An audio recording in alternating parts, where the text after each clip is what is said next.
Good afternoon everyone. रसायन Rahul channel में आप सभी का स्वागत है।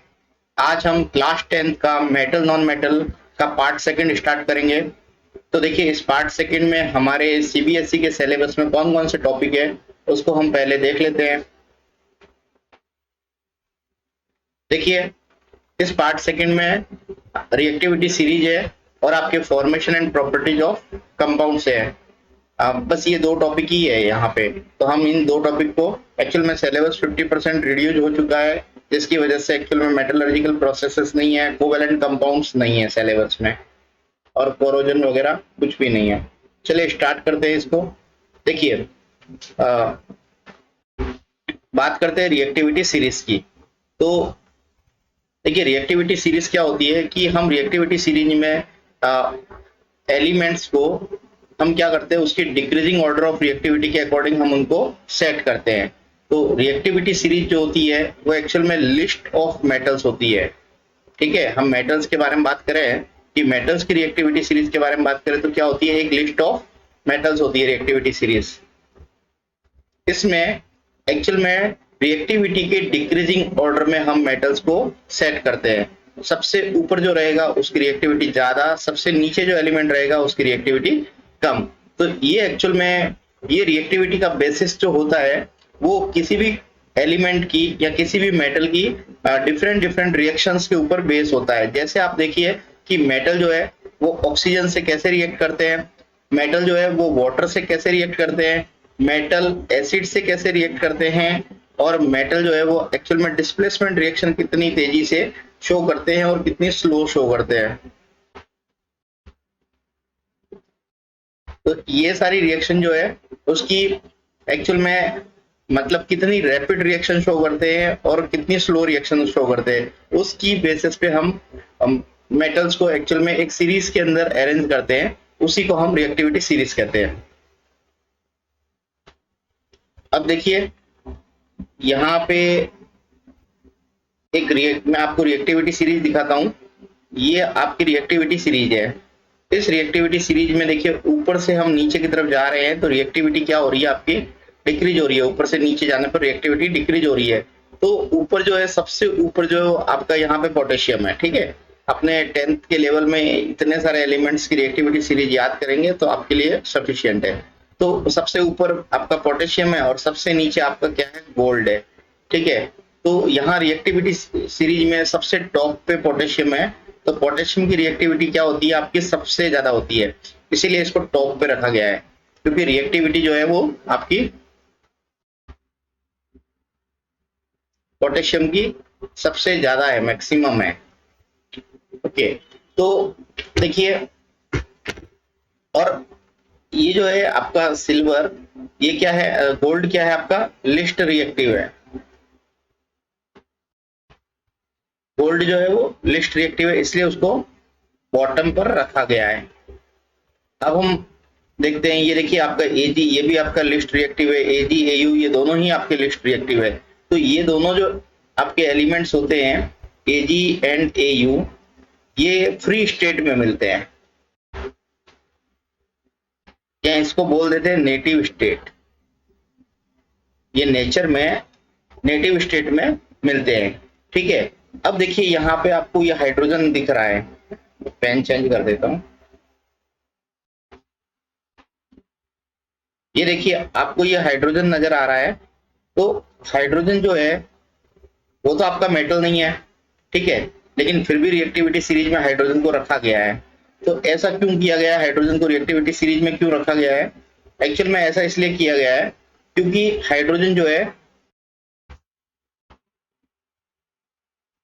वो आपका एक्चुअल में इलेक्ट्रॉन को डोनेट करता है। ठीक है, तो H प्लस क्या है, आपका हाइड्रोजन जो है वो इलेक्ट्रॉन को लूज करता है और H प्लस में कन्वर्ट हो जाता है।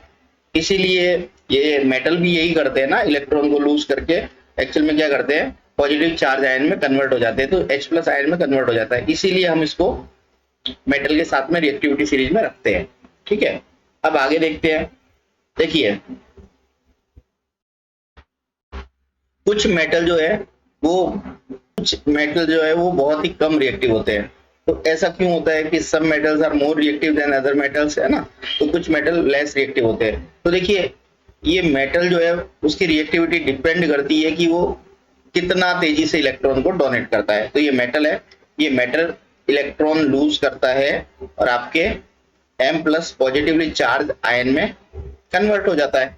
ठीक है, अब ये मेटल जितना तेजी से इस पॉजिटिवली चार्ज आयन में कन्वर्ट हो जाएगा वो ज्यादा रिएक्टिव मेटल माना जाएगा। मतलब रैपिड रिएक्शन हो रही है यहाँ पे, है ना। तो रिएक्टिव मेटल क्या होते हैं कि बहुत तेजी से एक्चुअल में अपने आयंस में कन्वर्ट हो जाते हैं। अब देखिए कुछ मेटल जो है वो आपके M+ आयन में बहुत ही स्लो, है ना, स्लोली ये क्या करते हैं, रिएक्ट करते हैं। तो ये आयंस में स्लोली कन्वर्ट होते हैं और ये क्या है आपका रैपिडली कन्वर्ट होते हैं। ठीक है, तो जो स्लोली कन्वर्ट होते हैं वो मेटल जो है वो आपके लेस रिएक्टिव होते हैं। ओके, अब बात करते हैं नेक्स्ट। देखिए मेटल जो है वो एक्चुअल में मोर रिएक्टिव होते हैं देन हाइड्रोजन। हाइड्रोजन से मेटल्स ज्यादा रिएक्टिव होते हैं। ठीक है, कुछ मेटल्स, है ना, सारे नहीं। तो रिएक्टिविटी सीरीज में हमने देखा था कि कुछ मेटल हाइड्रोजन से ऊपर रखे गए, कुछ मेटल हाइड्रोजन से नीचे रखे गए। तो जो मेटल आपके हाइड्रोजन से ऊपर है, जो मेटल हाइड्रोजन से ऊपर प्लेस किए गए एबव, वो सारी मेटल जो है एक्चुअल में इलेक्ट्रॉन को हाइड्रोजन की तुलना में ज्यादा रैपिडली लूज कर देते हैं। ठीक है, electron lose rapidly than hydrogen. ठीक है, इसीलिए ये मेटल्स जो है वो ज्यादा रिएक्टिव होते हैं, किसकी तुलना में, मोर रिएक्टिव देन हाइड्रोजन। ठीक है, मतलब जो हाइड्रोजन से ऊपर रखे गए मेटल है वो हाइड्रोजन की तुलना में बहुत जल्दी से इलेक्ट्रॉन को डोनेट कर देते हैं, इसीलिए वो हाइड्रोजन से ज्यादा रिएक्टिव माने जाते हैं। ओके, तो ये सारे मेटल क्या करेंगे, ये वाटर से और एसिड से, इन दोनों से हाइड्रोजन को हाइड्रोजन गैस के रूप में इवॉल्व कर देंगे, हाइड्रोजन गैस के फॉर्म में इवॉल्व कर देते हैं। ओके, तो यहाँ पे आपको एक्चुअल में जितने भी इन सारी मेटल्स को हम क्या बोलते हैं, एक्टिव मेटल्स।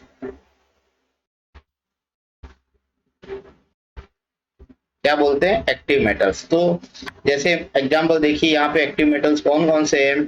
ये हाइड्रोजन है ना, ये हाइड्रोजन, इससे ऊपर कौन कौन से रखे गए, सोडियम, ठीक है, फिर कैल्शियम, फिर मैग्नीशियम, फिर एल्यूमिनियम, फिर जिंक, फिर आयरन, फिर लेड।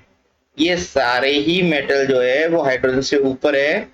ये सारे एसिड और वाटर, इनसे हाइड्रोजन गैस इवॉल्व कर लेते हैं। ठीक है, और ये सारी मेटल्स क्या कहलाते हैं, एक्टिव मेटल्स। ये सारी मेटल्स एक्टिव मेटल्स कहलाते हैं। आगे देखते हैं हम।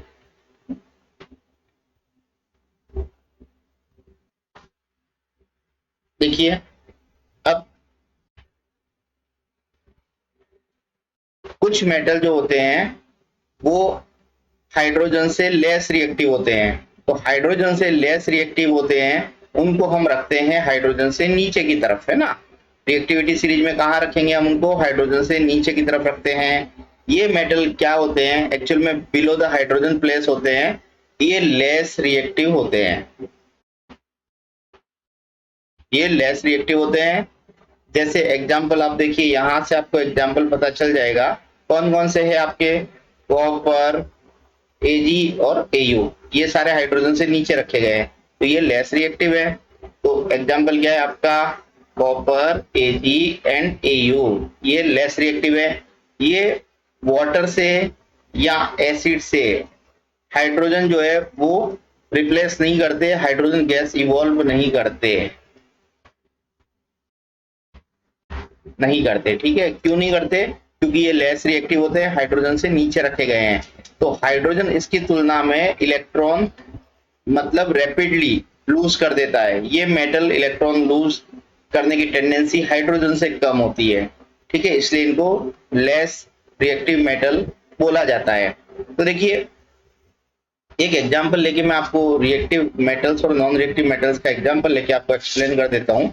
देखिए यहाँ पे हम बात करते हैं एक्टिव मेटल्स की, तो मैंने आपको कुछ एग्जांपल दिए थे रिएक्टिव मेटल्स के, जैसे आपका जिंक हो गया, आयरन हो गया, ठीक है, पोटेशियम, कैल्शियम, मैग्नीशियम, एल्यूमिनियम, ये सारे ही एक्टिव मेटल्स है।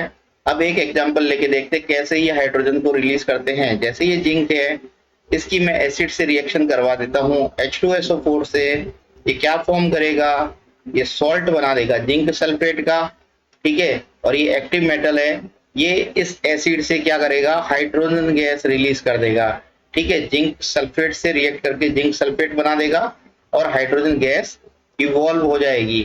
तो ये देखिए सारी active metals hydrogen gas evolve करते हैं। और दूसरे वाले जो नहीं करते वो देखिए हाइड्रोजन से नीचे आने वाले, हाइड्रोजन से नीचे कौन है, आपका कॉपर है, Ag है, U है, ठीक है। तो जब कॉपर की रिएक्शन आप HCl से करवाएंगे तो क्या बनेगा आपका, कुछ भी नहीं बनेगा, है ना, कॉपर क्लोराइड ये रिएक्ट नहीं करेगा। कॉपर क्यों नहीं करेगा, क्योंकि ये एक्चुअल में हाइड्रोजन से लेस रिएक्टिव होते हैं, इसलिए आपके हाइड्रोजन को इवॉल्व नहीं करते, ठीक है। ओके, नेक्स्ट देखते हैं हम।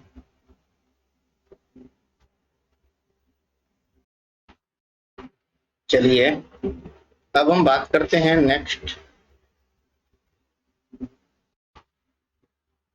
देखिए ये तो हो गया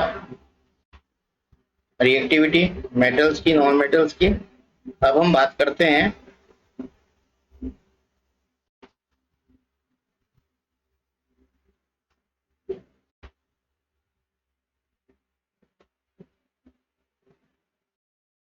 देखिए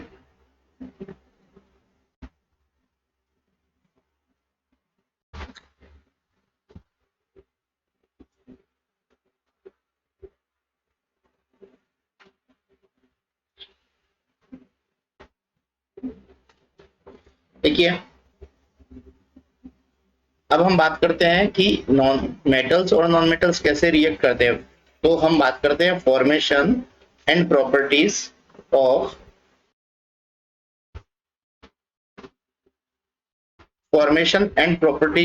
आयनिक कंपाउंड, ठीक है।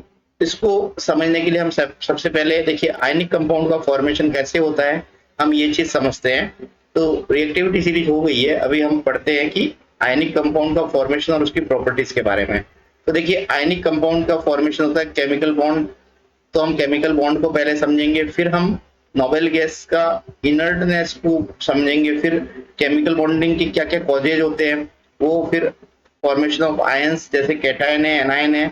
उसके बाद में हम क्या करेंगे, इलेक्ट्रॉन डॉट रिप्रेजेंटेशन समझेंगे, फिर आयनिक बॉन्ड को समझेंगे, ठीक है। तो चलिए स्टार्ट करते हैं वन बाय वन। देखिए कैसे मेटल्स और नॉन मेटल्स जो है वो रिएक्ट करते हैं एक दूसरे से। तो मैं लिख देता हूं how do metals and non-metals combined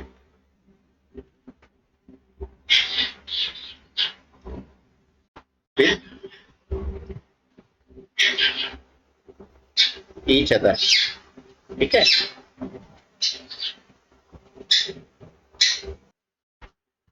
देखिए कैसे मेटल्स और नॉन मेटल्स एक दूसरे से कंबाइन करते हैं। तो कंबाइन करने के लिए क्या करते हैं, ये केमिकल बॉन्ड फॉर्मेशन करते हैं, ठीक है। तो केमिकल बॉन्ड क्या होते हैं, केमिकल बॉन्ड होते हैं कि ये फोर्स होता है जो दो एटम्स और दो आयंस को आपस में लिंक करके रखता है। तो ये होता है chemical bond, the force which link atoms or ions in a molecule। Molecule के अंदर एटम्स और आयंस को लिंक करके रखने वाला फोर्स क्या बोलते हैं, केमिकल बॉन्ड बोलते हैं, ठीक है। अब बात करते हैं कि आपकी जो नोबेल गैसेज होती है वो इनर्ट होती है, तो उसको हम समझते हैं इनर्टनेस ऑफ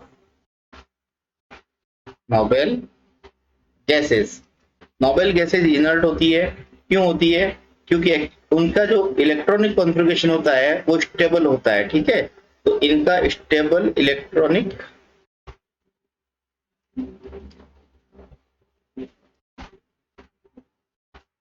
कॉन्फ़िगरेशन होता है, जिसकी वजह से ये इनर्ट होती है। तो देखिए, स्टेबल इलेक्ट्रॉनिक कॉन्फ़िगरेशन का मीनिंग क्या है? इसके जो outer most orbit, outer most जो शेल होता है, उसको हम क्या बोलते हैं? Valence shell. ये वैलेंस सेल जो होता है वो कंप्लीटली फिल्ड होता है। क्या होता है?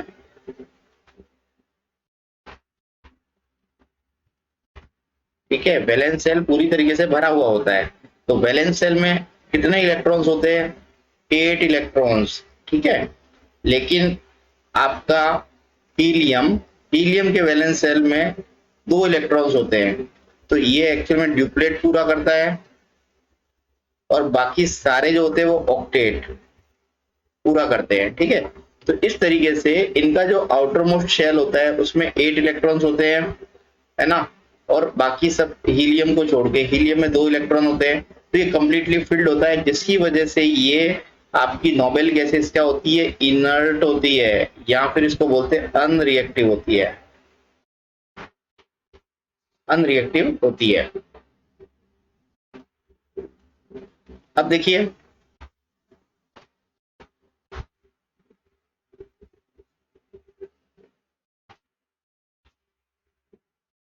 अब हम बात करते हैं कि एक्चुअल में इनका इलेक्ट्रॉनिक कॉन्फ़िगरेशन जो है ये बहुत ही स्टेबल इलेक्ट्रॉनिक कॉन्फ़िगरेशन होता है। तो हम इन सब के बारे में एक बार देख लेते हैं। हीलियम, कौन कौन सी नोबेल गैसेज है? हीलियम है, उसके बाद में आपकी नियोन है, फिर आपकी आर्गन है, फिर क्रिप्टॉन है, फिर जीनोन है, और फिर रेडॉन है। ये सब है। इनका एटॉमिक नंबर कितना होता है? हीलियम का एटॉमिक नंबर 2,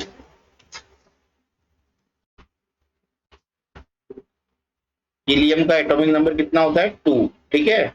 अब देखिए, नियोन का एटॉमिक नंबर कितना है आपका?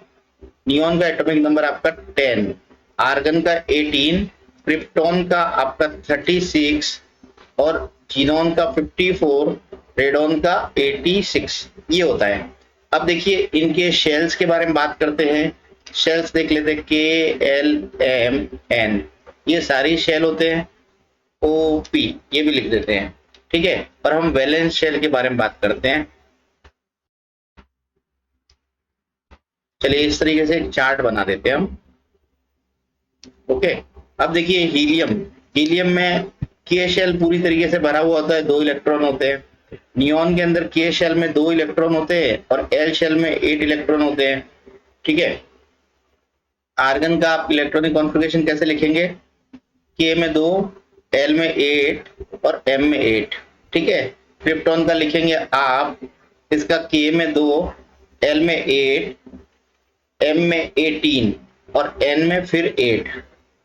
जीनोन का देखिए, के में 2, एल में 8, एम में 18, एन में 18, और ओ के अंदर 8, ठीक है। रेडॉन का इलेक्ट्रॉनिक कॉन्फ़िगरेशन देखिए, के में 2, एल में 8, एम में 18, फिर उसके बाद एन में 32, फिर ओ के अंदर 18, और फिर आपका पी में 8। अब आप यहां से आपको समझ में आ रहा है कि जो आपका वैलेंस शेल क्या होता है? आउटर मोस्ट शेल को वैलेंस शेल बोलते हैं। उसमें कितने इलेक्ट्रॉन्स है आपके? तो यहाँ पे helium, outer most shell helium है, इसमें 2 इलेक्ट्रॉन है। नियोन का outer most shell L shell है, इसमें 8 इलेक्ट्रॉन है। फिर आप बात करेंगे आर्गन की, आउटर मोस्ट शेल में 8 इलेक्ट्रॉन। फिर आप बात करेंगे क्रिप्टॉन की, आउटर मोस्ट शेल में 8 इलेक्ट्रॉन। फिर जीनोन की, आउटर मोस्ट शेल में 8 इलेक्ट्रॉन। फिर रेडॉन की, आउटर मोस्ट शेल में 8 इलेक्ट्रॉन। तो मैंने आपको अभी थोड़ी देर पहले बताया था कि वैलेंस शेल में आपका 2 इलेक्ट्रॉन है, तो हीलियम क्या करता है? अपना ड्यूप्लेट ये कंप्लीट करता है, और बाकी सारी गैसेज जो होती है वो अपना ऑक्टेट कंप्लीट करती है, इसीलिए ये इनर्ट होती है, ठीक है। तो इनका कंप्लीटली फिल्ड जो होता है, आउटर मोस्ट ऑर्बिट जो है वो कंप्लीटली फिल्ड होता है। वैलेंस शेल जो है वो कंप्लीटली फिल्ड होता है, इसलिए ये अनरिएक्टिव होती है। ओके, अब देखिए, अब बात करते हैं हम। देखिए, एलिमेंट्स, जितने भी एलिमेंट्स होते हैं, उनकी रिएक्टिविटी जो होती है उनके एटम की टेंडेंसी पे डिपेंड करती है कि वो मतलब किसी भी एलिमेंट के एटम क्या करेंगे, इस इनर्ट इलेक्ट्रॉनिक कॉन्फ़िगरेशन को अटेंड करने के लिए कितने इलेक्ट्रॉन को एक्सेप्ट करेंगे, कितने इलेक्ट्रॉन को लूज करेंगे और कितने इलेक्ट्रॉन को शेयर करेंगे। ठीक है, स्टेबल कॉन्फ़िगरेशन अटेंड करने के लिए, है ना। तो वो देखिए यहाँ पे क्या है, ये गेन करते हैं, ये लूज करते हैं, या फिर ये शेयर कर सकते हैं। ठीक है, मतलब नोबेल गैसेस के अलावा दूसरे आपके एलिमेंट्स। तो देखिए ये इन तीन तरीके से स्टेबल इलेक्ट्रॉनिक कॉन्फ़िगरेशन अटेंड करने की कोशिश करते हैं। ठीक है, अब देखिए स्टेबल EC। ओके, अब देखिए तो इसीलिए ये क्या करते हैं एलिमेंट, ये सारे जब इलेक्ट्रॉन लूज करेंगे, गेन करेंगे, शेयर करेंगे, इसी वजह से ये रिएक्टिविटी शो करते हैं। ठीक है, ये रिएक्टिविटी शो करते हैं, क्योंकि रिएक्टिविटी किस फॉर्म में शो करते हैं, इलेक्ट्रॉन को लूज करने में, इलेक्ट्रॉन को गेन करने में, इलेक्ट्रॉन को शेयर करने में, इस तरीके से ये रिएक्टिविटी शो करते हैं। ठीक है, अब आगे बात करते हैं हम, इसीलिए इनको हम केमिकली रिएक्टिव बोलते हैं। देखिए अब जितने भी आपके एलिमेंट्स इलेक्ट्रॉन को लूज करेंगे या फिर इलेक्ट्रॉन को गेन करेंगे, ठीक है, तो जो बॉन्ड फॉर्मेशन करेंगे उनको हम आयनिक बॉन्ड बोलते हैं। आयनिक बॉन्ड बनता है इलेक्ट्रॉन के लूज या गेन करने से, इसको हम इलेक्ट्रोवैलेंट बॉन्ड भी बोलते हैं।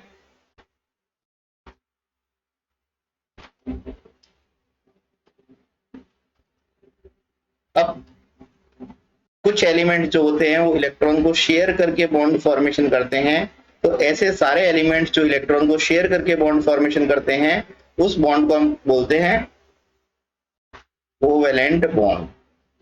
ठीक है, ये इलेक्ट्रॉन की शेयरिंग से बनता है। अब हम बात करते हैं आगे,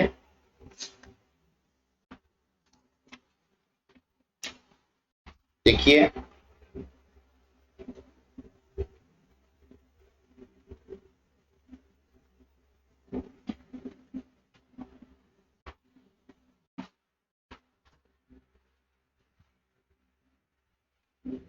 देखिए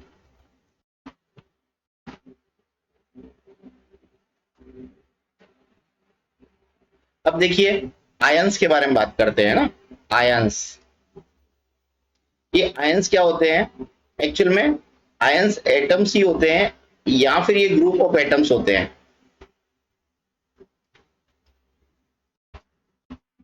जिसके ऊपर चार्ज होता है। ठीक है, आयंस क्या होते हैं, एटम्स या ग्रुप ऑफ एटम्स होते हैं जिनके ऊपर चार्ज होता है। वो चार्ज क्या होता है, पॉजिटिव भी हो सकता है और नेगेटिव चार्ज भी हो सकता है। ठीक है, अब देखिए जो पॉजिटिव चार्ज रखते हैं उन सबको हम क्या बोलते हैं, कैटायन। कैटायंस क्या होते हैं, जो पॉजिटिव चार्ज रखने वाले आयंस कैटायंस कहलाते हैं।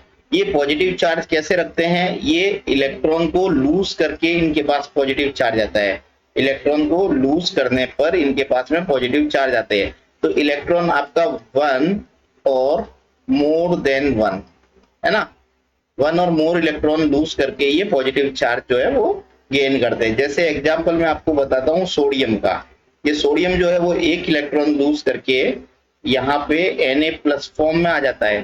तो यहाँ पे मतलब एक आपका पॉजिटिव चार्ज जो है वो 1 यूनिट पॉजिटिव चार्ज इसके पास आ जाता है। क्यों आ जाता है, क्योंकि इसने 1 इलेक्ट्रॉन लूज किया है, इसलिए 1 यूनिट पॉजिटिव चार्ज इसके पास में आ जाता है। ओके, तो ये इसकी इलेक्ट्रोवैलेंसी कितनी होगी आपकी, +1। इलेक्ट्रोवैलेंसी ऑफ सोडियम क्या लिखेंगे हम, +1, ये लिखेंगे। अब आप बात करते हैं क्लोरीन के बारे में। क्लोरीन देखिए, क्लोरीन क्या करता है, क्लोरीन 1 इलेक्ट्रॉन को एक्सेप्ट करके क्लोराइड आयंस में कन्वर्ट हो जाता है। तो ये क्या है, क्लोराइड ने 1 इलेक्ट्रॉन को गेन किया। ठीक है, 1 इलेक्ट्रॉन को गेन किया तो इसके ऊपर क्या आया, 1 यूनिट नेगेटिव चार्ज इसके ऊपर आ गया। 1 यूनिट नेगेटिव चार्ज आ गया, तो इसकी इलेक्ट्रोवैलेंसी कितनी होगी? -1।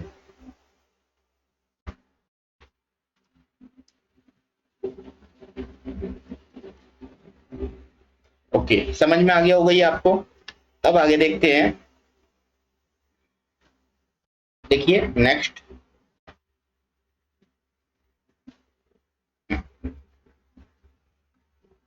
अब देखिए हम यहाँ पे कुछ मेटल्स, कुछ नॉन मेटल्स और कुछ आपके नोबेल गैसेस का इलेक्ट्रॉनिक कॉन्फ़िगरेशन लिखेंगे, मतलब KLMN में कितने इलेक्ट्रॉन्स कैसे है उसको हम समझते हैं। तो आप यहाँ पे एलिमेंट्स के बारे में बात करते हैं हम, ठीक है। एलिमेंट्स, सबसे पहले आप नोबेल गैसेस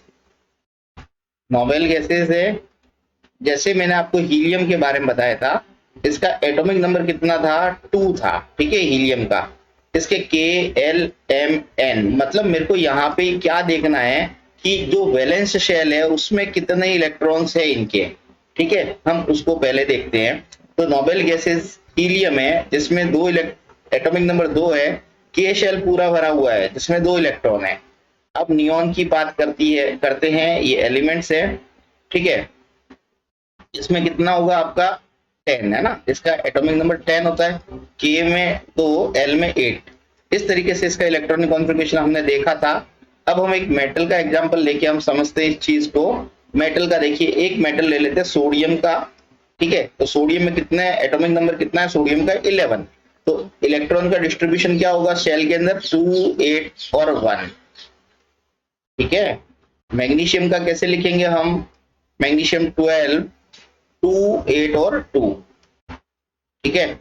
अब एल्यूमिनियम कैसे लिखेंगे हम? एटॉमिक नंबर 13, 2, 8 और 3, ओके। अब हम बात करते हैं नॉन मेटल की।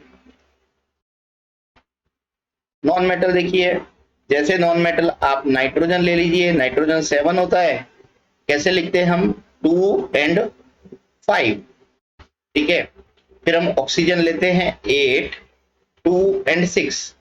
फिर हम लेते हैं फ्लोरीन 9, 2 and 7।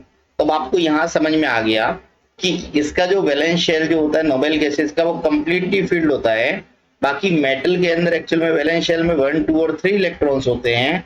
यहां से आपको दिख रहा है वैलेंस शेल के अंदर 1, 2, 3 इलेक्ट्रॉन्स होते हैं। नॉन मेटल्स के वैलेंस शेल में देखिए 5, 6, 7 इलेक्ट्रॉन्स आपको नजर आ रहे हैं, ठीक है। तो ये वैलेंस शेल में नॉन मेटल के 5, 6 और 7 इलेक्ट्रॉन्स आपको दिख रहे हैं। अब देखिए हम किस चीज को समझते हैं कि ये मेटल्स जो है ना, ये मेटल्स, इनके वैलेंस शेल में 1, 2 और 3 इलेक्ट्रॉन्स है, ये सारे ही आपके कैटायन फॉर्म करेंगे। और जितने भी नॉन मेटल्स है जिसमें 5, 6 और 7 इलेक्ट्रॉन्स है, ये सब क्या करेंगे? आपके एनायन फॉर्म करेंगे। तो चलिए हम पढ़ते हैं कि कैसे एनायन और कैसे कैटायन फॉर्म करते हैं और वो क्यों करते हैं। उन सबको इस नोबेल गैस का इलेक्ट्रॉनिक कॉन्फ़िगरेशन अटेंड करना होता है, इसलिए इतनी सारी मेहनत करते हैं, ठीक है, और इसीलिए रिएक्टिविटी शो करते हैं। तो चलिए मैं एक स्लाइड लेके आपको एक्सप्लेन कर देता हूँ इस चीज को, ठीक है। ओके, देखिए तो अब हम बात करते हैं फॉर्मेशन ऑफ कैटायन। क्या बात करते हैं?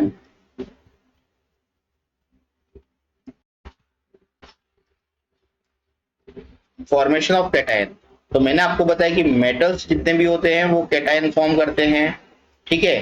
तो मेटल्स के मैंने आपको बताया कि इसके वैलेंस शेल में कितने इलेक्ट्रॉन होते हैं? 1, 2 और 3 इलेक्ट्रॉन्स होते हैं वैलेंस शेल के अंदर।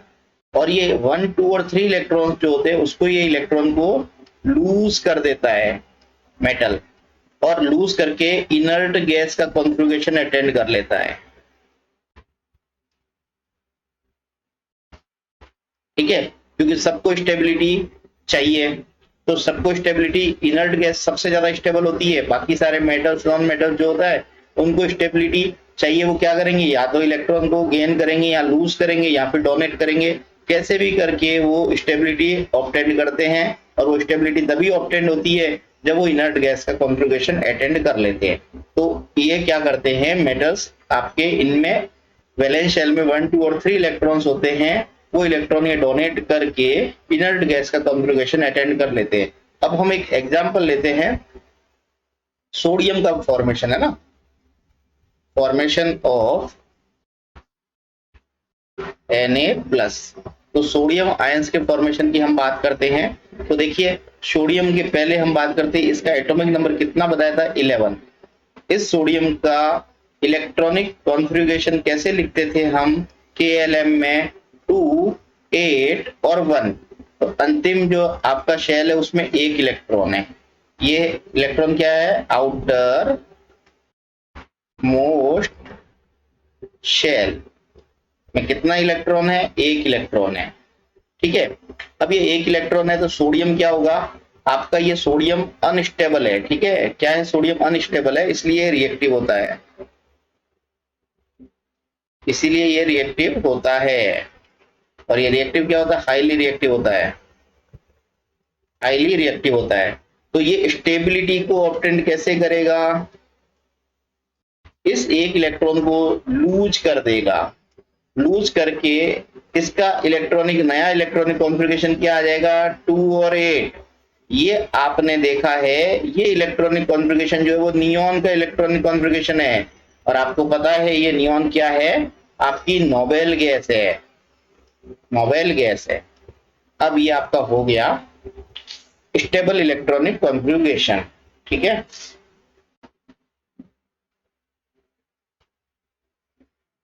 अब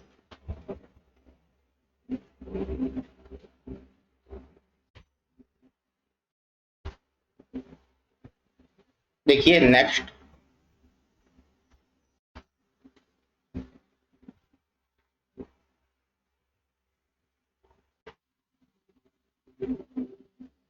देखिए अब हम बात करते हैं इस सोडियम का स्टेबल इलेक्ट्रॉनिक कॉन्फ़िगरेशन कैसे अटेंड हुआ है। ये आपका सोडियम है, इस सोडियम का इलेक्ट्रॉनिक कॉन्फ़िगरेशन लिख दिया मैंने। अब ये एक इलेक्ट्रॉन को लूज कर देता है और Na+ में कन्वर्ट हो जाता है, जिसका इलेक्ट्रॉनिक कॉन्फ़िगरेशन 2 और 8 है। अब बात करते हैं हम इस सोडियम के इलेक्ट्रॉन और प्रोटॉन की। सोडियम में, इस सोडियम में कितने प्रोटॉन है, तो नंबर ऑफ प्रोटॉन जितने भी है वो नंबर ऑफ इलेक्ट्रॉन के इक्वल है। ठीक है, तो यहाँ पे देखिए सोडियम के number of proton is equal to number of electron. इस सोडियम में कितने नंबर ऑफ प्रोटॉन है, 11 नंबर के प्रोटॉन है, और इस सोडियम में 11 इलेक्ट्रॉन है, इसीलिए ये इलेक्ट्रिकली न्यूट्रल है।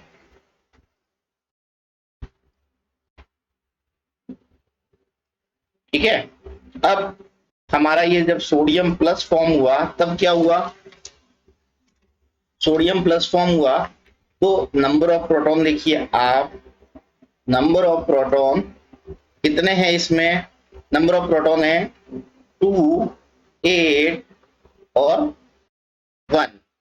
ठीक है, नंबर ऑफ इलेक्ट्रॉन कितने हैं, एक इलेक्ट्रॉन को इसने लूज किया है तो नंबर ऑफ इलेक्ट्रॉन आपके कम हो गए, 2 8। ठीक है, तो नंबर ऑफ प्रोटॉन 11 है, नंबर ऑफ इलेक्ट्रॉन 10 है। तो यहाँ पे आपको एक प्रोटॉन जो है वो एक्सिस में है। ठीक है, Na+ बनने में, तो ये एक प्रोटॉन ज्यादा होने की वजह से हम यहाँ पे इसको पॉजिटिवली चार्ज, मतलब 1 यूनिट चार्ज इसके ऊपर, क्योंकि प्रोटॉन पॉजिटिव चार्ज होता है इसलिए हम सोडियम के ऊपर में प्लस चार्ज लगाते हैं। ये इसलिए लगाते हैं 1 यूनिट चार्ज क्योंकि एक प्रोटॉन जो है इसमें ज्यादा है। समझ में आ गया होगा आपको। नेक्स्ट देखते हैं हम,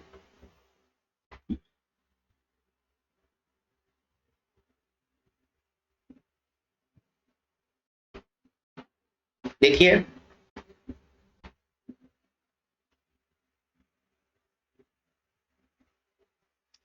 अब सोडियम की हम एटॉमिक स्ट्रक्चर की बात करते हैं। तो ये आपका सोडियम है, ये के शेल है, ये एल शेल है, सबसे बाहर एम शेल है। ठीक है, के एल और एम। इलेक्ट्रॉन कितने थे, सॉरी, इसमें 2 थे, इसमें 8 थे और इसमें 1 था। अब इसने क्या किया, आपका एक इलेक्ट्रॉन को लूज किया, तो ये एम में एक इलेक्ट्रॉन इस तरीके से दिखाएंगे, बाकी सब में आप 2, 3, 4, 5, 6, 7 और 8, ठीक है। इसके अंदर आप देखिए 2 इलेक्ट्रॉन आप ऐसे दिखाएंगे, ये 2 इलेक्ट्रॉन। अब इसने क्या किया, इलेक्ट्रॉन को लूज कर दिया।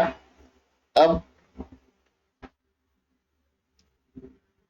एक इलेक्ट्रॉन लूज किया, कहां से, इससे, एम से। ये कैसा है, वैलेंस शेल है। क्या है, वैलेंस शेल। तो आपका यहाँ पे तो 2 इलेक्ट्रॉन थे के अंदर, के। एम में कितने इलेक्ट्रॉन है आपके, के L, sorry, 8 electron.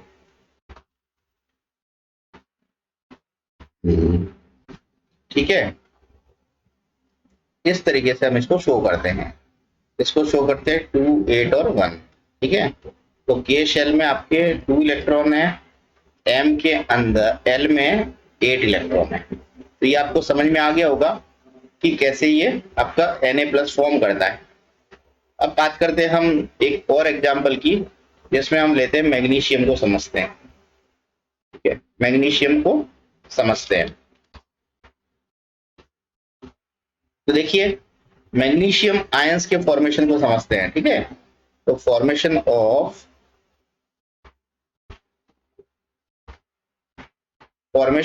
Magnesium ion.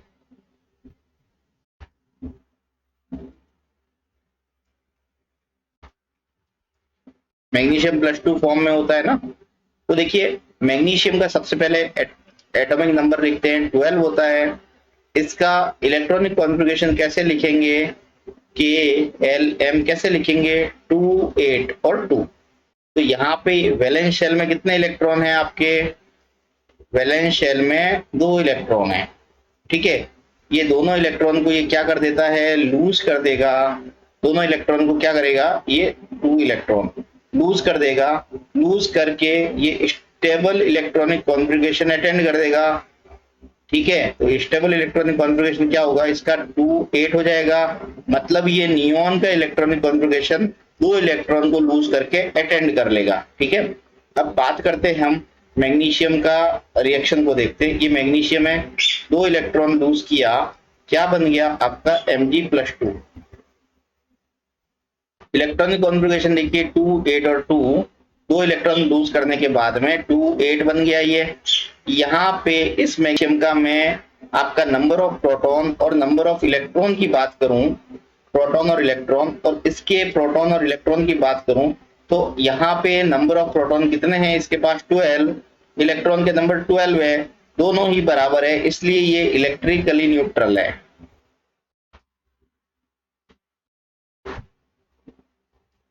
यहाँ पे प्रोटॉन कितने हैं आपके, प्रोटॉन है आपके 2, सॉरी 10 हो गया प्रोटॉन। प्रोटॉन कितना है आपका, 12 है ना प्रोटॉन। तो इसका प्रोटॉन जो है उसका नंबर कितना है आपका 12। इलेक्ट्रॉन कितना है, 2 इलेक्ट्रॉन लूज किया था, तो यहाँ पे नंबर ऑफ इलेक्ट्रॉन 10 है। मतलब प्रोटॉन जो है वो आपके 2 यूनिट प्रोटॉन ज्यादा है, 2 यूनिट प्रोटॉन ज्यादा है, ठीक है। तो 2 यूनिट प्रोटॉन ज्यादा है, मतलब इसके पास में +2 जो है वो चार्ज ज्यादा है, ठीक है। इसीलिए हम इसको कैसे लिखते हैं, ये +2 चार्ज को हम इस तरीके से शो करते हैं। अब आपको समझ में आ गया होगा। अब हम बात करते हैं इसके एटॉमिक स्ट्रक्चर की, कि एटॉमिक स्ट्रक्चर इसका कैसे फॉर्म करेंगे, उसको देखते हैं हम।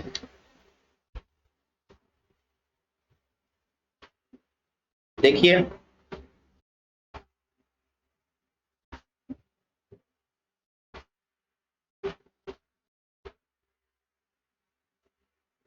मैग्नीशियम,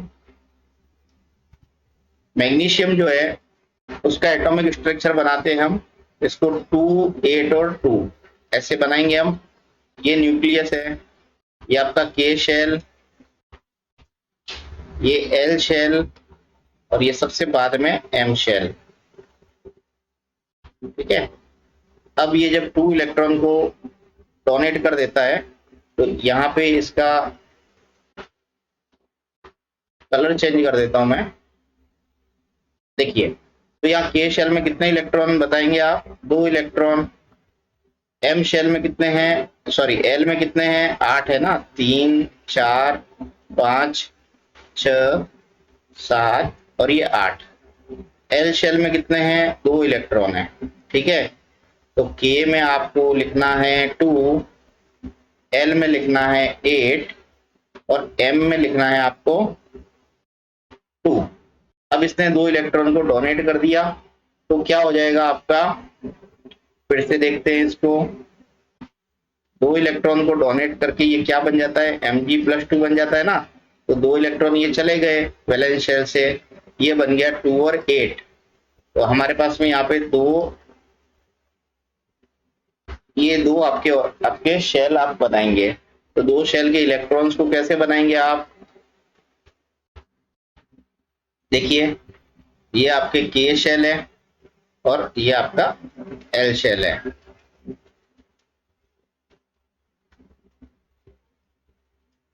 ठीक है, तो के शेल में कितने इलेक्ट्रॉन है? 2। एल शेल में कितना है? 8। ओके, तो आपका ये इसका स्ट्रक्चर फॉर्म हो गया। अब हम बात करते हैं, देखिए अब हम बात करते हैं क्लोरीन की, है ना, फॉर्मेशन ऑफ क्लोरीन की। ये तो आपके पॉजिटिवली चार्ज आयन फॉर्म हो गए, जिसको हम क्या बोलते हैं? कैटायन बोलते हैं। ये कैटायन है। अब हम एनायन के फॉर्मेशन की बात करते हैं। एनायन कैसे फॉर्म होते हैं उसको एक बार एक दो एग्जांपल से समझते हैं।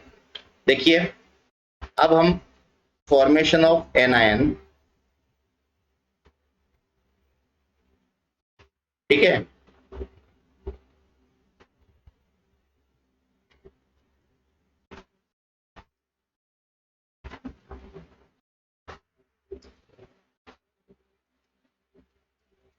एनायंस कैसे फॉर्मेशन होता है उसमें देखिए, सबसे पहले क्लोरीन के फॉर्मेशन, क्लोराइड के फॉर्मेशन की बात करते हैं। ठीक है, तो देखिए क्लोराइड का एटॉमिक नंबर कितना होता है? 17। इसका इलेक्ट्रॉनिक कॉन्फ़िगरेशन कैसे लिखेंगे? 2 8 और 7। अब इसके आउटर मोस्ट ऑर्बिट में, ये आउटर मोस्ट ऑर्बिट है या आउटर मोस्ट शेल है, इसमें कितने इलेक्ट्रॉन है? 7 इलेक्ट्रॉन है आउटर मोस्ट शेल में। अब इसको क्या चाहिए? स्टेबल इलेक्ट्रॉनिक कॉन्फ़िगरेशन के लिए, इसी के लिए इसको एक इलेक्ट्रॉन क्या है? रिक्वायर्ड है। एक इलेक्ट्रॉन रिक्वायर्ड है, तो ये एक इलेक्ट्रॉन ले लेगा और ये किस में कन्वर्ट हो जाएगा? Cl माइनस में कन्वर्ट हो जाएगा। तो देखिए, मैं यहाँ पे आपको दिखा देता हूं कि कैसे कन्वर्ट होता है। तो ये क्या कर देगा? 2 8 और 8 में आ जाएगा ये। तो Cl एक इलेक्ट्रॉन को एक्सेप्ट कर लेता है, ले लेता है और Cl माइनस में कन्वर्ट हो जाता है। इसका 2 8 और 7 है इलेक्ट्रॉनिक कॉन्फ़िगरेशन। एक इलेक्ट्रॉन लेने के बाद इसका 2 8 और 8 हो जाएगा। ठीक है, अब मैं आपको ये बता रहा हूँ माइनस चार्ज कहाँ से आया, कैसे ये माइनस क्यों लिखा। तो देखिए, इसमें इस क्लोरीन का नंबर ऑफ प्रोटॉन और number of electron find out करो। इसके नंबर ऑफ प्रोटॉन और number of electron find out करो। इसमें नंबर ऑफ प्रोटॉन कितना है? 17। ठीक है, 10 और 7 17। Number of, sorry, number of electron है ना, यहाँ पे भी नंबर ऑफ इलेक्ट्रॉन है, न्यूट्रॉन नहीं है। नंबर ऑफ इलेक्ट्रॉन कितना हो गया यहाँ पे? 17। तो नंबर ऑफ इलेक्ट्रॉन और नंबर ऑफ प्रोटॉन इक्वल है, ये आपका इलेक्ट्रिकली न्यूट्रल है।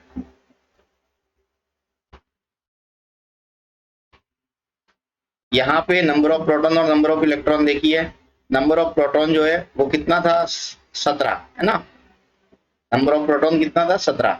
नंबर ऑफ इलेक्ट्रॉन, एक इलेक्ट्रॉन बढ़ गया आपका, नंबर ऑफ इलेक्ट्रॉन 18 हो गया। तो 1 यूनिट जो है नेगेटिव चार्ज मोर इन, ज्यादा होने की वजह से क्या होगा? इस क्लोरीन के ऊपर इस तरीके से नेगेटिव चार्ज हम मेंशन करेंगे। जब 1 यूनिट चार्ज है तो 1, यदि 2 यूनिट चार्ज होता है तो यहाँ पे हम -2 लिखते, 3 यूनिट चार्ज होता तो -3 लिखते। समझ में आ गया होगा आपको। अब आगे देखते हैं हम इसको।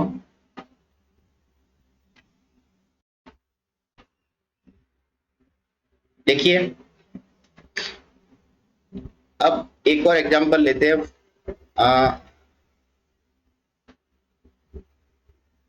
इसका हम एटॉमिक स्ट्रक्चर बना के देख लेते हैं। तो एटॉमिक स्ट्रक्चर कैसे बनाएंगे हम क्लोरीन का बनाएंगे हम इस तरीके से 2, 8 और 7। ठीक है, ये K है, ये L है, ये M है, तो KLM बनाएंगे इसका। तो K में कितना है, 2 रखना है K में, L में कितना रखना है, 8 रखना है, और M में कितना है, 7।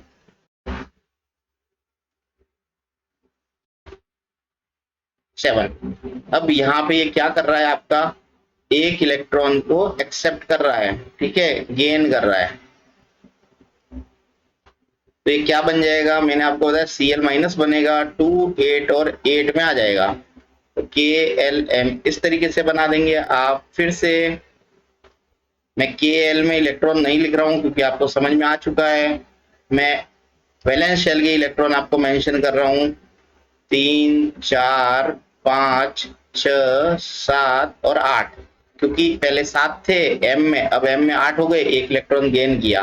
तो ये जो इलेक्ट्रॉनिक कॉन्फ़िगरेशन जो है ना, वो किसका है, आपको पता होना चाहिए, ये आर्गन का इलेक्ट्रॉनिक कॉन्फ़िगरेशन है। आर्गन क्या है, आपकी नोबेल गैस है। तो noble gas stable electronic configuration में होती है। तो ये क्लोरीन क्या करते हैं, एक इलेक्ट्रॉन को गेन करके स्टेबल इलेक्ट्रॉनिक कॉन्फ़िगरेशन अटेंड करते हैं। ठीक है, एक और एग्जांपल लेके हम समझ लेते हैं। ऑक्सीजन का लेते हैं ना, तो ऑक्सीजन -2 कैसे फॉर्म होता है वो मैं आपको बता देता हूँ। Formation of oxygen O-2। तो ऑक्सीजन क्या करेगा, आपका 2 इलेक्ट्रॉन ले लेगा और O-2 में कन्वर्ट हो जाएगा। ठीक है, क्योंकि -2 चार्ज का मतलब 2 इलेक्ट्रॉन ले रहा है।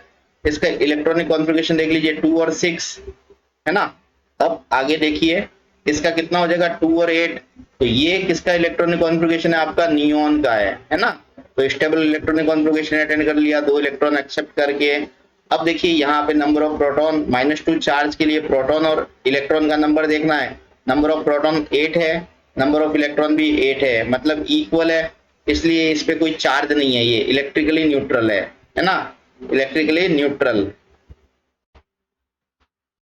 न्यूट्रल का मतलब कोई चार्ज नहीं है। यहाँ पे इसने 2 इलेक्ट्रॉन एक्सेप्ट किए, प्रोटॉन और इलेक्ट्रॉन के नंबर देखिए, प्रोटॉन तो 8 ही है, इलेक्ट्रॉन 2 लेने के बाद में कितने हो गए, 10 हो गए, मतलब 2 यूनिट जो है वो नेगेटिव चार्ज जो है वो इसका है ना बढ़ गया। यहाँ पे 2 यूनिट नेगेटिव चार्ज लिखना है, 2 यूनिट नेगेटिव चार्ज है वो बढ़ गया, इसलिए 2 यूनिट नेगेटिव चार्ज बढ़ने की वजह से इसके ऊपर हमने 2 माइनस लिखा। समझ में आ गया होगा ये आपको।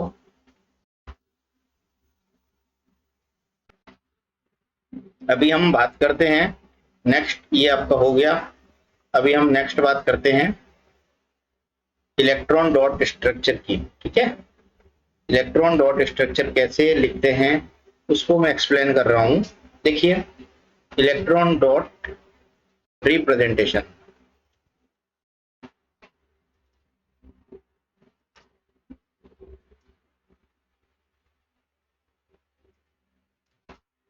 इलेक्ट्रॉन डॉट रिप्रेजेंटेशन कैसे करते हैं।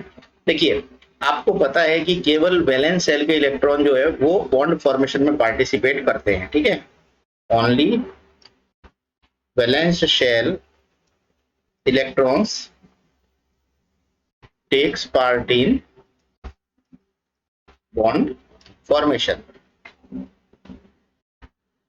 ठीक है, तो जो इलेक्ट्रॉन वैलेंस शेल के बॉन्ड फॉर्मेशन में पार्टिसिपेट करते हैं उनको हम क्या बोलते हैं, वैलेंस इलेक्ट्रॉन।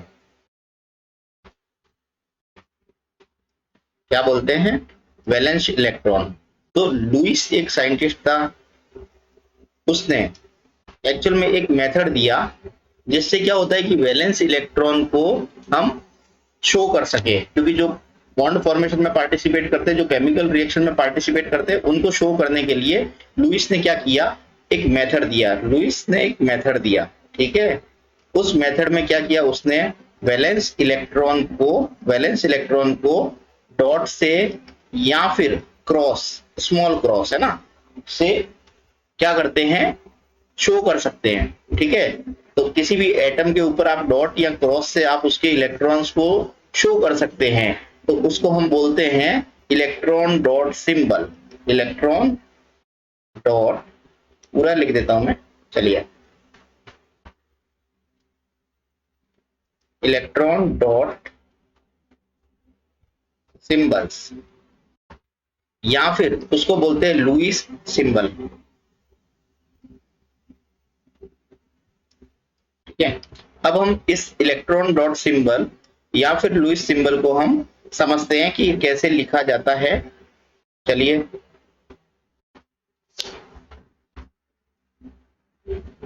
देखिए देखिए सोडियम है ये आपका, सोडियम का हम लुईस स्ट्रक्चर लिखते हैं तो सबसे पहले इसका जेड कितना होता है, 11 होता है। इसका ईसी आपको पता है 2, 8 और 1 ईसी होता है। इसके वैलेंस इलेक्ट्रॉन्स कितने हैं, वीई वैलेंस इलेक्ट्रॉन कितना है इसमें, 1 है। तो हम इसका electron dot structure, electron dot structure कैसे लिखेंगे, इसको इलेक्ट्रॉन डॉट स्ट्रक्चर इस तरीके से लिखेंगे, इसका एक इलेक्ट्रॉन है इसके पास में, ठीक है। और जब ये आयनाइज हो जाएगा तो ये एक इलेक्ट्रॉन लूज कर देगा, तो हम इसको +1 में लिखेंगे, ठीक है, जब ये आयन फॉर्म करेगा। ओके, अब आप ऐसे ऐसे सबका लिख सकते हैं। मैग्नीशियम का लिखना है तो कैसे लिखेंगे, 12 होता है, 2, 8 और 2। वैलेंस शेल में कितने इलेक्ट्रॉन है, 2 है। कैसे लिखेंगे मैग्नीशियम को, वैलेंस शेल के इलेक्ट्रॉन शो करने हैं, ये 2 है। जब ये दोनों वैलेंस शेल के इलेक्ट्रॉन को डोनेट कर देगा तो +2 में आ जाएगा।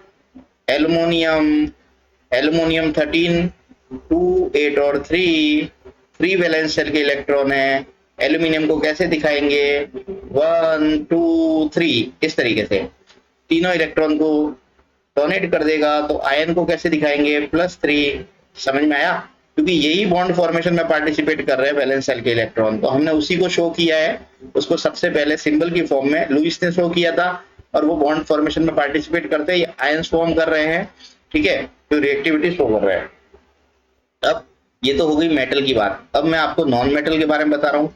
नॉन मेटल, नॉन मेटल को कैसे लिखेंगे, आप देखिए नॉन मेटल है फ्लोरीन, तो फ्लोरीन का आप देखते हैं ये क्या करते, देखिए ये सारे ही आपके मेटल्स जो है ना, उन्होंने क्या किया, पॉजिटिवली चार्ज आयन बनाए। ये क्या है आपका, इसको बोलते हैं कैटायन, कैटायंस बनाया। किसने बनाया, मेटल्स ने, तो सारे ही मेटल ने कैटायन बनाए। नॉन मेटल क्या बनाएगा, एनायंस बनाएगा। कैसे बनाएगा, चलिए देखते हैं। फ्लोरीन, फ्लोरीन का एटॉमिक नंबर कितना होता है, 9 है ना। ईसी कितना लिखेंगे, 2, 7, वैलेंस शेल 7, वैलेंस शेल के अंदर आपको 7 इलेक्ट्रॉन दिखाने पड़ेंगे, 1, 2, 3, 4, 5, 6, 7। अब ये क्या करेगा, एक इलेक्ट्रॉन लेगा और किस में कन्वर्ट हो जाएगा आपका, 1, 2, 3, 4, 5, 6, 7, 8, ठीक है। ये एक इलेक्ट्रॉन लिया है, इसको आप क्रॉस से दिखा दीजिए, इस तरीके से इस पे नेगेटिव चार्ज आ जाएगा, ठीक है। क्लोरीन का देखिए आप, ऑक्सीजन का देख लीजिए पहले। ऑक्सीजन में कितने होते हैं, 8 इलेक्ट्रॉन्स होते हैं, 2 और 6। वैलेंस शेल में 6 इलेक्ट्रॉन, ऑक्सीजन की बात कर रहा हूं मैं। ऑक्सीजन में इस तरीके से ये 6 इलेक्ट्रॉन दिखा दिए, 2 चाहिए इसको, तो ऑक्सीजन के 2 जो लिया है इसने किसी से, उसको क्रॉस से दिखा दिया। बाकी 6 को मैंने इस तरीके से दिखा दिया। चार्ज क्या आ गया इसके पास, -2। ओके, नेक्स्ट देखते हैं हम एक और एग्जांपल। एक और एग्जांपल हम लेते हैं क्लोरीन का, है ना। चलिए क्लोरीन का एग्जांपल लेके समझते हैं कि क्लोरीन क्या कर रहा है। देखिए ये आपका क्लोरीन है। क्लोरीन, क्लोरीन में क्या होता है, कितने एटॉमिक नंबर कितना है क्लोरीन का, 17। क्लोरीन का ईसी कैसे लिखेंगे, 2, 8 और 7, ठीक है, 8 और 2 10 और 7 17। अब इसको कैसे लिखेंगे, क्लोरीन को वैलेंस शेल के इलेक्ट्रॉन को शो करना है, इलेक्ट्रॉन डॉट स्ट्रक्चर और आयन, यही लिख रहे हैं हम। इलेक्ट्रॉन डॉट स्ट्रक्चर लिखने के लिए 7 इलेक्ट्रॉन बनाने पड़ेंगे आपको। ये 6 हो गए, ये 7 हो गया।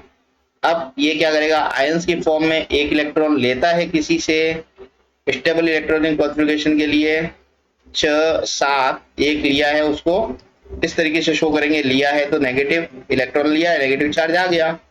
ये आपको समझ में आ गया होगा कि हम कैसे इनका इलेक्ट्रॉन डॉट स्ट्रक्चर लिखते हैं। अब हम बात करते हैं आयनिक बॉन्ड की।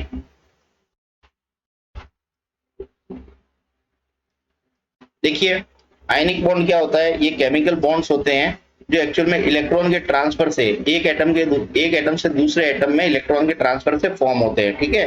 तो उसको हम आयनिक बॉन्ड या इलेक्ट्रोस्टैटिक बॉन्ड भी बोलते हैं।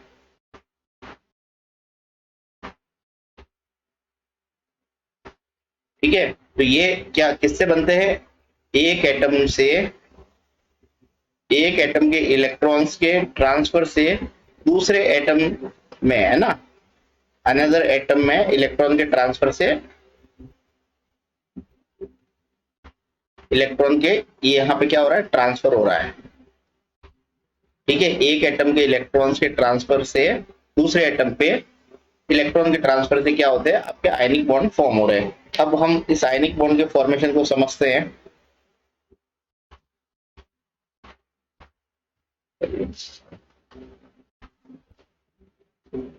देखिए मेटल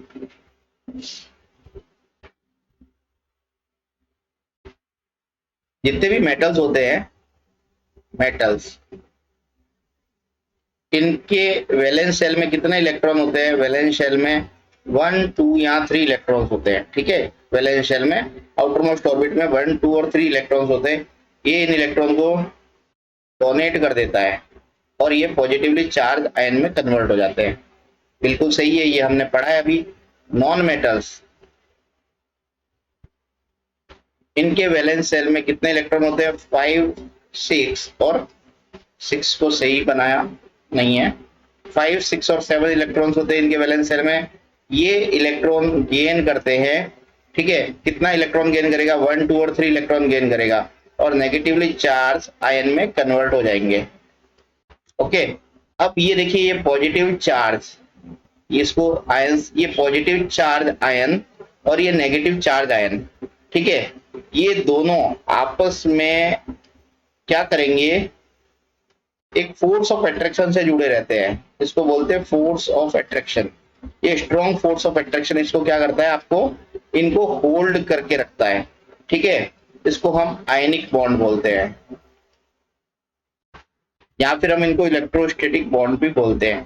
तो देखिए पॉजिटिव चार्ज और नेगेटिव चार्ज ये आपस में पॉजिटिव और नेगेटिव का अट्रैक्शन होता है ना, इसलिए उसको इलेक्ट्रोस्टैटिक फोर्स ऑफ अट्रैक्शन भी बोलते हैं। क्या बोलते हैं, electrostatic force of attraction. Okay, समझ में आ गया होगा आपको। चलिए नेक्स्ट देखते हैं हम। अब देखिए इस तरीके से ये आपके पॉजिटिव चार्ज और नेगेटिव चार्ज आयन मिलके क्या किया, इन्होंने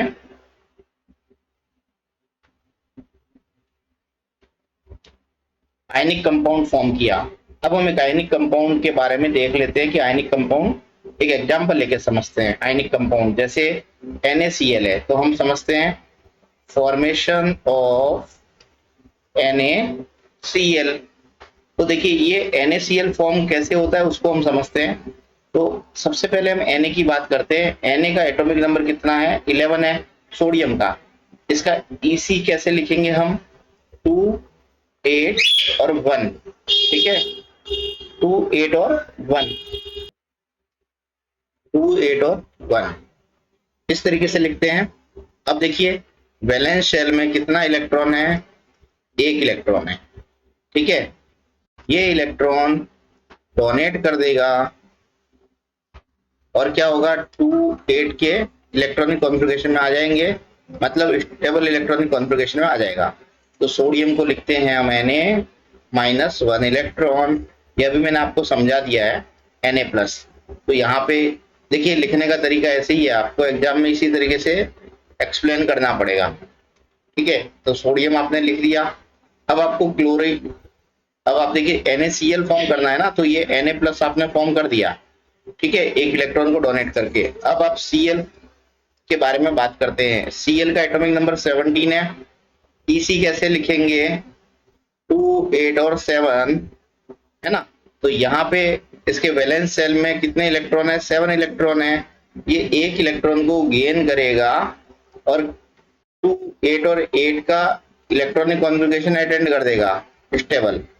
तो देखिए इसको हम लिखेंगे Cl plus 1 electron Cl minus. Okay 287, ये है 2 8 और 8 हो गया। दोनों का स्टेबल इलेक्ट्रॉनिक कॉन्फ़िगरेशन आ गया, एक पॉजिटिव चार्ज आयन बन के आया, एक नेगेटिव चार्ज आयन बन के आया। अब ये दोनों स्ट्रॉन्ग फोर्स ऑफ अट्रैक्शन से जुड़ जाते हैं। मैं यहाँ पे बना रहा हूँ, आगे दिखा देता हूँ मैं आपको कैसे ये इलेक्ट्रोस्टैटिक फोर्स ऑफ अट्रैक्शन से जुड़ते हैं। ये आपका Na है, तो इस पे आप इलेक्ट्रॉन जो है वैलेंस शेल में एक इलेक्ट्रॉन को ऐसे दिखाएंगे, ठीक है।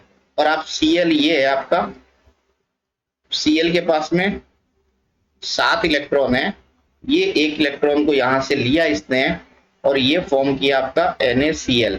तो Na प्लस लिखेंगे आप और Cl, एक इलेक्ट्रॉन यहां से आया इसलिए हमने इसको इस तरीके से शो किया है, इसको NaCl लिखेंगे, ठीक है।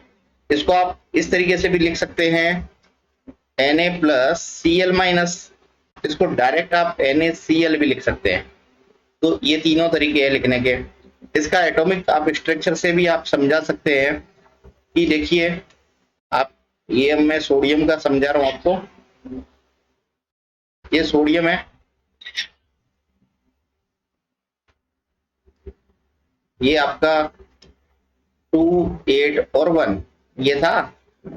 अब प्लस करेंगे हम, ये सोडियम है,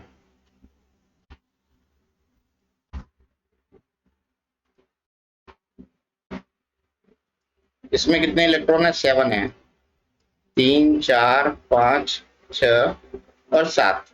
ये आपका क्लोरीन है, 2 8 और 7। अब देखिए ये बॉन्ड फॉर्मेशन होगा ना, इलेक्ट्रोस्टैटिक बॉन्ड फॉर्मेशन, ये एक इलेक्ट्रॉन इसको दे देगा, इसको आपको ऐसे दिखाना पड़ेगा ट्रांसफर ऑफ इलेक्ट्रॉन, ठीक है। अब आप जो भी बनाएंगे तो देखिए यहां से एक शेल को आपको हटा देना है, इस शेल को आप हटा देंगे, इसको बनाया तो गड़बड़ हो जाएगी।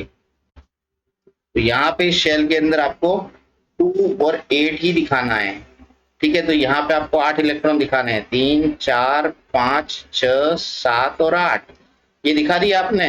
अब Cl के आपको कैसे दिखाना है, एक इलेक्ट्रॉन को आप इसने गेन किया है, तो यहाँ आपको 3 शेल दिखाने पड़ेंगे इस तरीके से, और 30 ये आपको इसमें 8 इलेक्ट्रॉन दिखाने पड़ेंगे।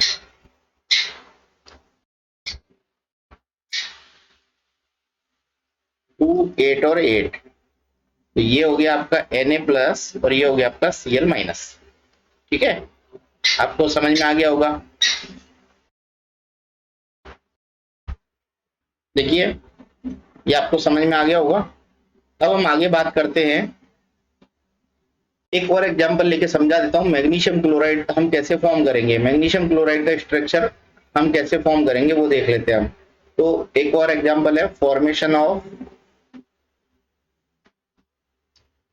मैग्नीशियम क्लोराइड, ठीक है। तो मैग्नीशियम लिखेंगे पहले, मैग्नीशियम कितना है, Z12 है। इसी कैसे लिखेंगे, 2 8 और 2, ये इसी लिखेंगे। ये 2 इलेक्ट्रॉन को यदि लूज करता है तो 2 8 इलेक्ट्रॉनिक कॉन्फ़िगरेशन में आ जाएगा और ये स्टेबल इलेक्ट्रॉनिक कॉन्फ़िगरेशन है। Cl को कैसे लिखेंगे, जिंक Cl17, इसी लिखेंगे 2 8 और 7।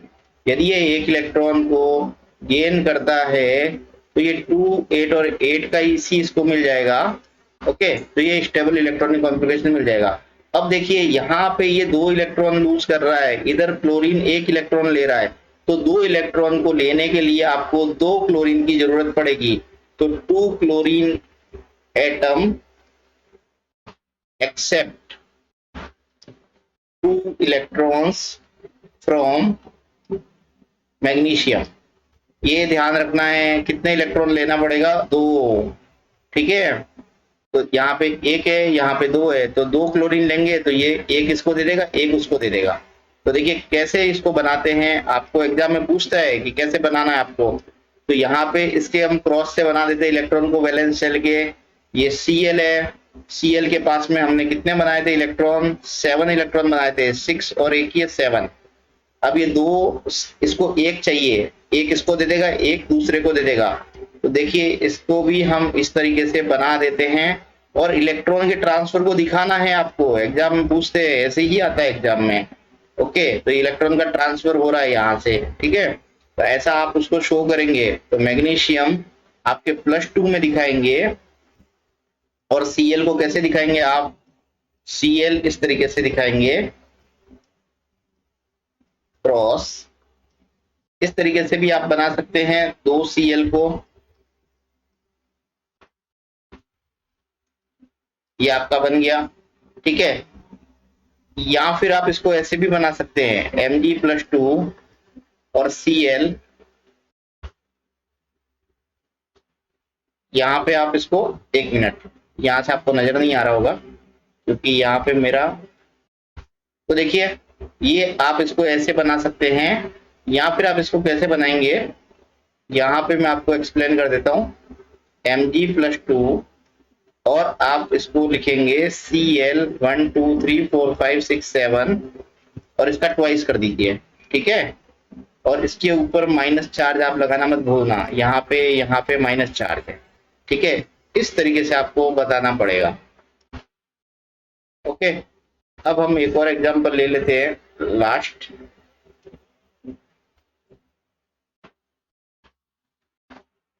चलिए ये आपको समझ में आ गया होगा।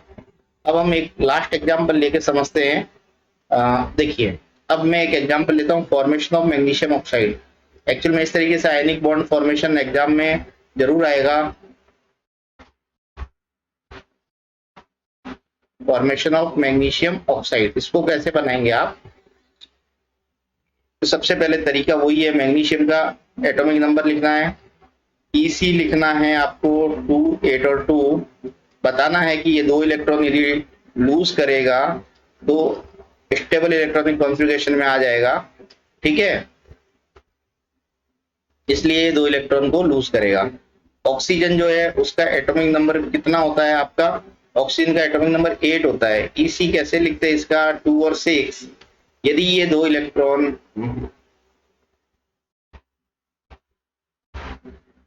यदि ये 6 है, यदि ये 2 इलेक्ट्रॉन गेन कर ले तो क्या होगा, स्टेबल इलेक्ट्रॉनिक कॉन्फ़िगरेशन इसको भी मिल जाएगा, दोनों की मौज हो जाएगी, ठीक है। तो देखिए कैसे करना है आपको। अब यहाँ पे ये 2 लूज कर रहा है, ये 2 गेन कर सकता है एक साथ, तो हम यहाँ पे दोनों के एक एक ही एटम बनाएंगे, ठीक है, समझ में आ रहा है आपको, दोनों के एक एक ही एटम बनाएंगे। तो मैग्नीशियम के वैलेंस शेल के इलेक्ट्रॉन को क्रॉस से दिखा दीजिए, ऑक्सीजन के वैलेंस शेल के इलेक्ट्रॉन को हम डॉट से दिखा देते हैं, दोनों इलेक्ट्रॉन एक ही एटम को मिलने वाले हैं, है ना। तो इसको 2 8 2 दिखाएंगे, इसको दिखाएंगे 2 और 6। अब फॉर्मेशन कर दीजिए आप, Mg ने 2 लूज कर दिए तो +2 में आ गया, ऑक्सीजन ने 2 ले लिए, ये 6 इसके थे, ये 2 को क्रॉस से दिखा दिया, -2 दिखा दिया, इसका क्या लिखेंगे 2 8, इसका क्या लिखेंगे 2 8, ठीक है। तो इस तरीके से आपको ये शो करके दिखाना पड़ेगा, और आप इसको फर्दर ऐसे लिखेंगे +2 तो -2, इसको फर्दर ऐसे लिखेंगे, यहाँ पे मेरा फोटो है, चलिए फिर आप इसको ऐसे लिखेंगे MgO। ओके, तो आपको ये समझ में आ गया होगा कि कैसे आप फॉर्मेशन कर सकते हैं आयनिक बॉन्ड का, मैंने आपको अच्छे से समझा दिया। अभी मैं आपको आगे बता रहा हूँ प्रॉपर्टीज, है ना। तो यहाँ पे प्रॉपर्टीज ऑफ आयनिक कंपाउंड की कैसे होती है, क्या क्या प्रॉपर्टीज होती है, हम कुछ प्रॉपर्टीज के बारे में बात करते हैं, फिजिकल नेचर के बारे में बात करते हैं। तो फिजिकल नेचर इनकी क्या होती है, ये क्रिस्टलाइन सॉलिड होते हैं।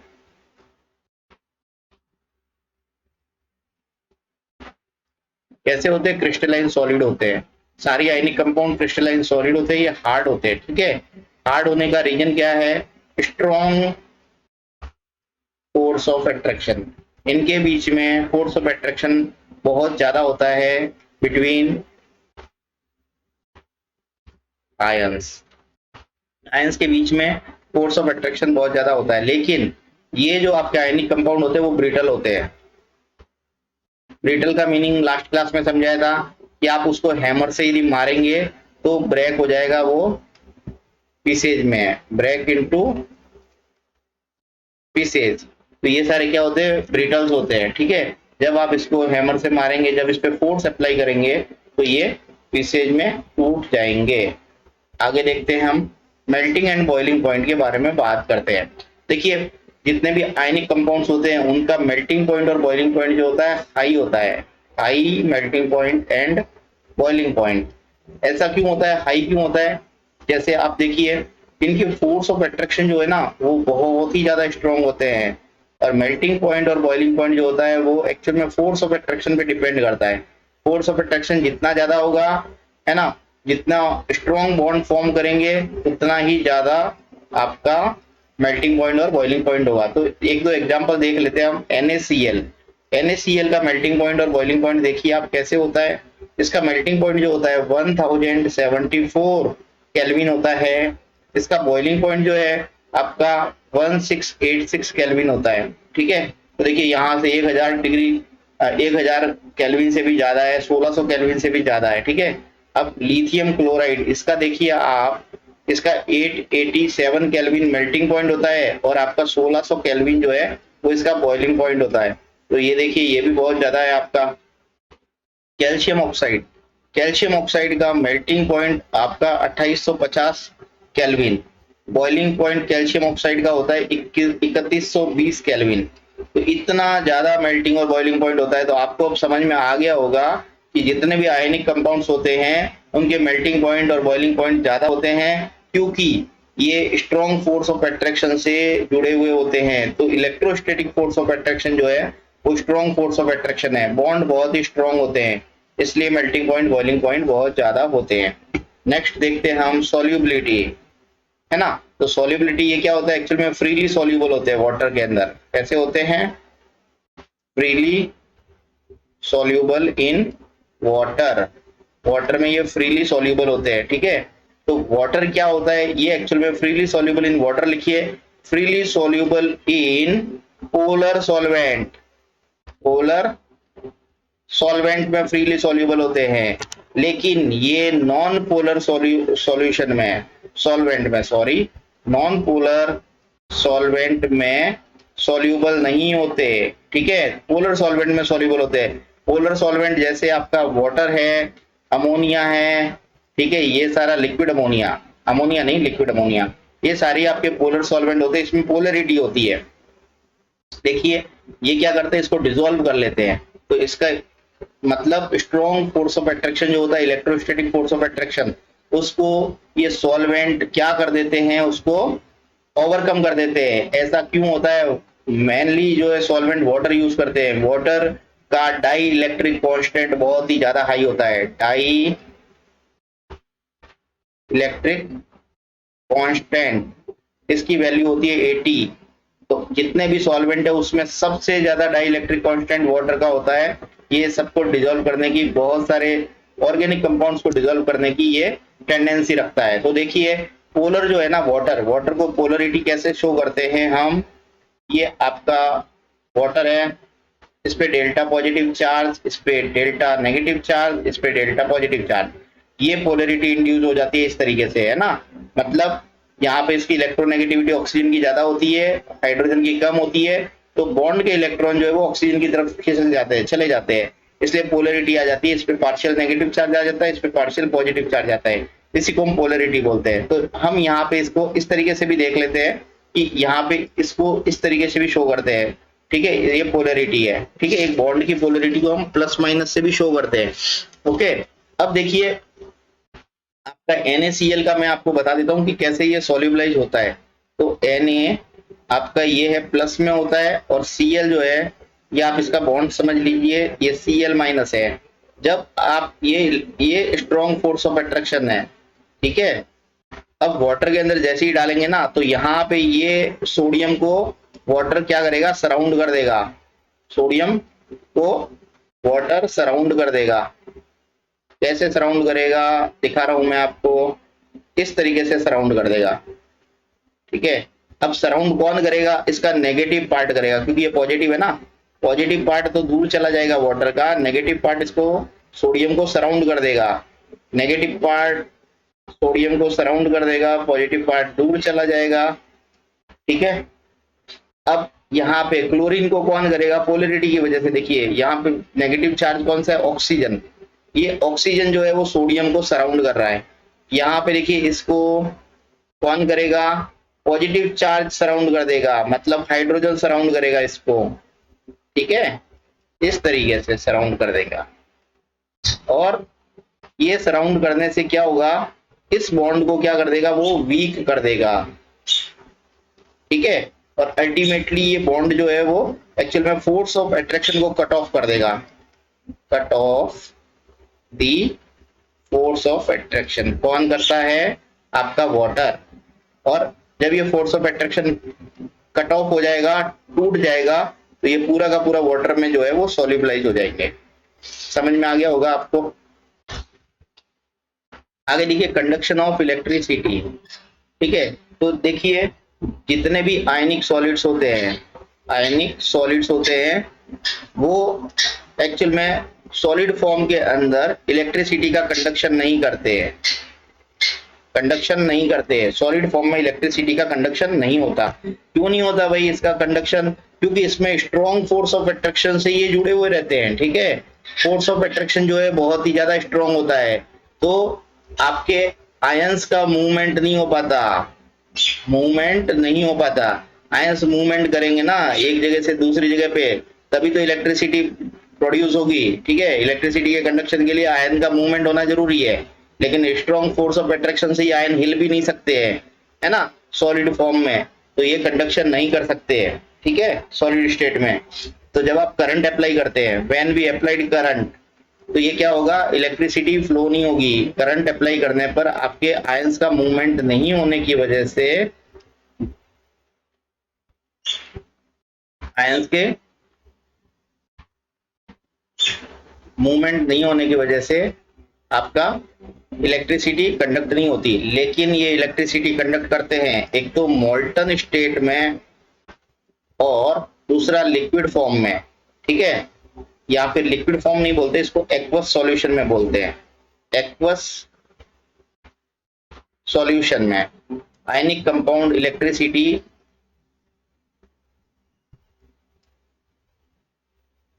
कंडक्ट करते हैं, ठीक है।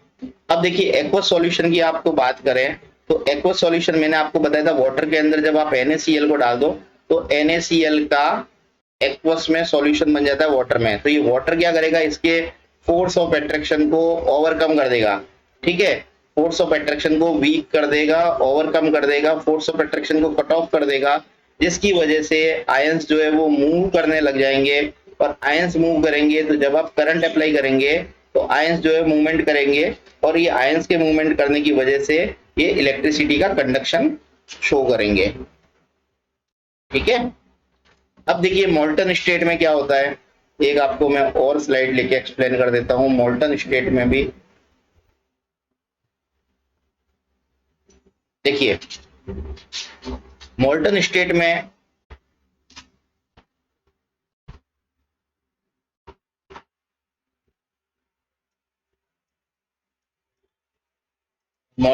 में क्या होता है उसको देखते हैं हम। देखिए मोल्टन स्टेट में क्या होता है, मोल्टन स्टेट में आप देते हैं हीट, मेल्ट करने के लिए आप हीट देते हैं। हीट क्या करेगी, फोर्स ऑफ अट्रैक्शन को वीक कर देती है ना। फोर्स ऑफ अट्रैक्शन वीक करने से बॉन्ड क्या होंगे, ब्रेक हो जाएंगे, electrostatic force of attraction weak हो जाएगा। तो ये आपके electrostatic force of attraction weak होने से बॉन्ड जो है आयनिक बॉन्ड ब्रेक हो जाएंगे। आयनिक बॉन्ड ब्रेक होने से क्या होगा, आयंस का मूवमेंट होने लगेगा, आयंस मूव करेंगे। आयंस मूव करेंगे तो आपके ये जैसे इलेक्ट्रिसिटी आप अप्लाई करेंगे, ठीक है, करंट अप्लाई करेंगे तो क्या होगा, ये इलेक्ट्रिसिटी का कंडक्शन करेंगे, ठीक है। करंट अप्लाई करने से ये कंडक्शन करेंगे। तो आज के लिए इतना ही, ये लेसन आपका समाप्त हो चुका है। आपको मेरा वीडियो अच्छा लगा है तो प्लीज मेरे वीडियो को लाइक कीजिए और चैनल को सपोर्ट करने के लिए मेरे चैनल को सब्सक्राइब कीजिए। आज के लिए इतना ही। Thank you for watching this video.